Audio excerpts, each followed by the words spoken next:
Assalamualaikum warahmatullahi wabarakatuh. Halo, jumpa lagi bersama saya Bahtiar Mufi dalam channel 1000 Jalan.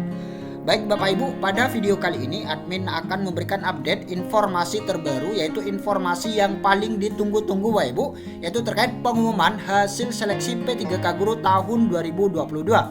Nah, baru saja di akun SSCSN masing-masing pelamar ini ada tampilan baru Bapak Ibu, tampilan baru yaitu terkait pengumuman apakah honorer P1, P2, P3 dan P4 ini dinyatakan lolos atau tidak.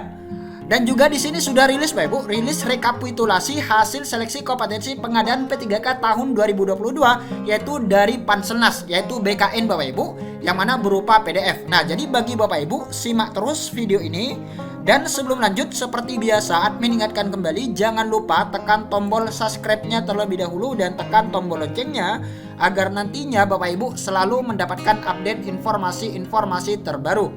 Baik Bapak Ibu, kita langsung saja.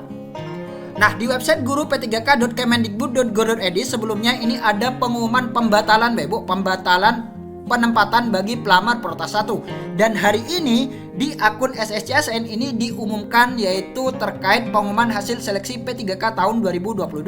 Nah, jadi Bapak Ibu silahkan login di akun SSCSN masing-masing pelamar, yang mana nantinya di bagian bawah ini akan ada tampilan Bapak Ibu apakah Bapak Ibu dinyatakan lolos atau tidak.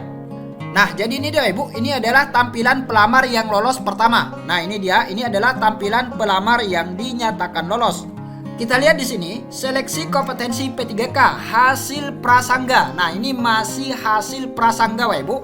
Hasil prasangga menyatakan Anda lolos seleksi P3K Guru tahun 2022.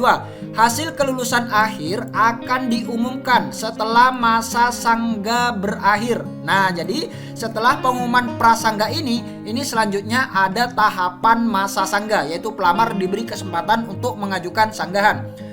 Perubahan hasil kelulusan ini prasangga dapat terjadi. Nah, dapat terjadi, yang semula lolos ini dapat terjadi berubah menjadi tidak lolos Bapak Ibu dikarenakan sanggahan. Nah, jadi jika nantinya ada sanggahan yang diterima oleh panitia, maka pelamar yang semula lolos ini bisa saja dibatalkan kelulusannya Bapak Ibu ataupun dapat berubah. Jadi nantinya setelah masa sangga akan diumumkan ulang Bapak Ibu, yaitu pengumuman pasca sangga. Nah, jadi ketika pengumuman pasca sangga itu adalah pengumuman final. Kelalaian peserta dalam membaca dan memahami pengumuman menjadi tanggung jawab peserta. Nah, jadi Bapak Ibu harap membaca ataupun harap mengecek akun SSCSN masing-masing pelamar, yang mana nantinya setelah masa sangga akan diumumkan yaitu pengumuman pasca sangga, yaitu pengumuman final. Kemudian tampilan berikutnya adalah tampilan bagi pelamar yang tidak lolos. Nah, kita lihat di sini, ini adalah tampilan pelamar yang tidak lolos Bapak Ibu, prasangga. Nah, ini masih pengumuman prasangga. Mohon maaf, hasil prasangga seleksi kompetensi menyatakan Anda tidak lolos P3K tahun 2022. Mohon diperhatikan bahwa hasil ini bukan hasil final. Nah, jadi sudah dijelaskan bahwa hasil prasangga ini bukan hasil final. Seleksi kompetensi akan terdapat tahapan sanggah nilai. Kementerian Pendidikan, Kebudayaan, Riset dan Teknologi belum mengatur tanggal pelaksanaan sanggah. Nah, jadi untuk tanggal masa sanggah ataupun mengajukan sanggahan ini masih belum diatur Bapak Ibu. Nantinya admin akan informasikan lebih lanjut terkait jadwal terbaru masa sanggah, pengusulan nomor induk P3K dan lain sebagainya.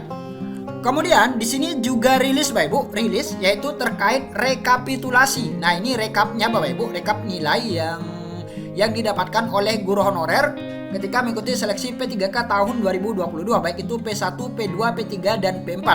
Nah, ini untuk di Kabupaten Bondowoso Bapak Ibu. Nah, ini dia untuk di Kabupaten Bondowoso. Yang pertama adalah ahli pertama guru agama Islam. Nah, ini penempatan SMP Negeri 1 Satap Botolinggo. Nah, kita lihat di sini Bapak Ibu. Nah, ini dia. Jadi jika kodenya PL berarti ini pelamar dinyatakan lolos dan mengisi formasi. Nah, ini dia. Ini pengumuman dari Panselnas terkait hasil rekapitulasi kompetensi pengadaan P3K Guru tahun 2022. Nah, ini dia Ibu. Ini dia nilainya sudah tertera di sini di hasil rekapitulasi ini. Untuk teknis murninya ini sebesar ini. Kemudian manajerial ini dia nilainya, sosiokultural, wawancara dan totalnya ini sebesar 623. Kemudian keterangan afirmasi ini tidak ada Bapak Ibu, tidak mendapat afirmasi. Kemudian Di sini juga banyak sekali Bapak Ibu. Silahkan Bapak Ibu cek di instansinya masing-masing terkait pelamar yang dinyatakan lolos dan juga pelamar yang tidak dinyatakan lolos. Kemudian ini adalah contoh pelamar yang dinyatakan tidak lolos Bapak Ibu. Ini keterangannya adalah TO. Nah, jadi TO ini maksudnya adalah tidak dilakukan penilaian kesesuaian ataupun observasi untuk peserta P2 atau P3. Kemudian di sini juga ada Bapak Ibu. Nah, ini dia, ini contoh juga pelamar yang dinyatakan tidak lolos. Ini dengan kode TP Bapak Ibu. Nah, jadi jika kode TP ini artinya peserta tidak mendapatkan penempatan. Nah, jadi pelamar ini tidak mendapatkan penempatan.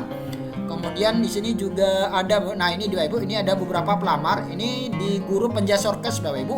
Ini banyak sekali pelamar yang TP kodenya yaitu tidak mendapatkan penempatan. Nah, jadi seperti itu pengumuman terbaru terkait hasil kelulusan P3K Guru tahun 2022. Bapak Ibu silahkan cek di akun SSCSN masing-masing pelamar, ataupun Bapak Ibu silahkan cek di rekapitulasi yang sudah diumumkan oleh BKN ataupun Panselnas.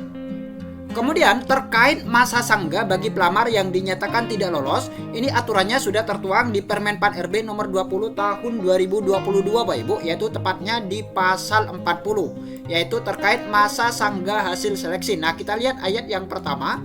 Dalam hal setelah dilakukan pengumuman hasil seleksi terdapat pelamar yang keberatan terhadap hasil keputusan sebagaimana dimaksud pada pasal 39 ayat 4, dapat mengajukan sanggahan paling lama 3 hari setelah pengumuman hasil seleksi. Nah, jadi bagi Bapak Ibu yang dinyatakan tidak lolos nantinya dapat mengajukan sanggahan di akun SSCSN masing-masing pelamar. Kemudian ayat yang kedua, panitia seleksi P3K jabatan fungsional guru Kemendikbudristek dapat menerima atau menolak alasan sanggahan yang diajukan oleh pelamar. Kemudian ayat yang ketiga, panitia seleksi P3K jabatan fungsional guru Kemendikbudristek dapat menerima alasan sanggahan dalam hal kesalahan bukan berasal dari pelamar. Kemudian ayat yang keempat, dalam hal menjawab sanggahan sebagaimana dimaksud pada ayat 2, panitia seleksi P3K jabatan fungsional guru Kemendikbudristek dapat berkonsultasi dengan panitia seleksi instansi daerah. Kemudian ayat yang kelima, dalam hal panitia seleksi P3K jabatan fungsional guru Kemendikbudristek menerima alasan sanggahan sebagaimana dimaksud pada ayat 3, melaporkan kepada Ketua Panselnas untuk mendapatkan persetujuan perubahan pengumuman hasil akhir seleksi. Kemudian ayat yang keenam, panitia seleksi P3K jabatan fungsional guru Kemendikbudristek dan panitia seleksi instansi daerah berdasarkan persetujuan Ketua Panselnas sebagaimana dimaksud pada ayat 5 mengumumkan ulang hasil akhir seleksi paling lama 7 hari setelah berakhirnya waktu pengajuan sangga. Nah, jadi itu dia Ibu ketentuan terkait masa sangga hasil seleksi. Jadi pengumuman saat ini di akun SSCSN ini adalah pengumuman prasangga. Nah, jadi setelah pengumuman prasangga akan ada masa sangga. Nah, setelah masa sangga baru akan diumumkan yaitu pengumuman final, yaitu pengumuman pasca sangga. Nah, jadi seperti itu urutan terkait pengumuman bagi pelamar P3K Guru tahun 2022. Baik Bapak Ibu, itulah sedikit informasi dari admin. Semoga video ini bermanfaat. Wassalamualaikum warahmatullahi wabarakatuh.